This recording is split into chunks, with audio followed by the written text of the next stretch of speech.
Ziara ya rais wa Marekani Donald Trump nchini China imegeuka kuwa moja ya matukio makubwa zaidi ya kisiasa duniani mwaka huu, huku ikivuta macho ya mataifa mengi kutokana na mvutano uliopo kati ya Washington na Beijing kuhusu biashara, Taiwan, teknolojia, Iran na ushawishi wa kimataifa.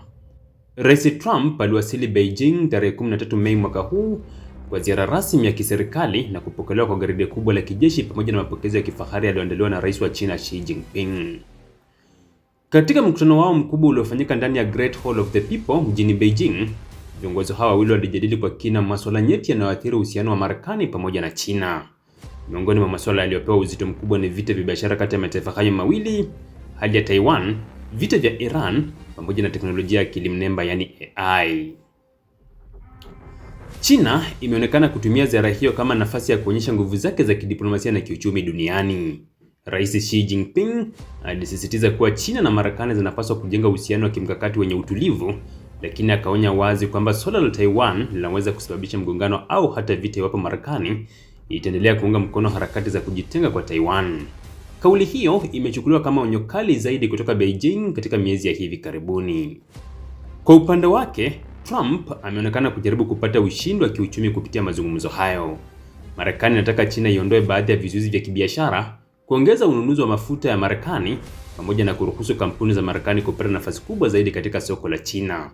Pia kuna taarifa kuwa Marekani inaweza kupunguza baadhi ya ushuru wa bidhaa za China ikiwa Beijing itapunguza vikwazo vya usafirishaji wa rare earth minerals ambazo ni muhimu katika teknolojia ya kisasa na viwanda vya silaha. Ziara hiyo pia imevutia hisia kubwa kutokana na uwepo mkubwa wa viongozi wakubwa wa teknolojia na biashara kutoka Marekani. Watu kama Elon Musk, Jensen Huang na Tim Cook walionekana katika shughuli rasmi za mapokezi jijini Beijing. Hatua hiyo imeonyesha kuwa mazungumzo haya hayahusu siasa pekee, bali pia ushindani mkubwa wa teknolojia na biashara duniani.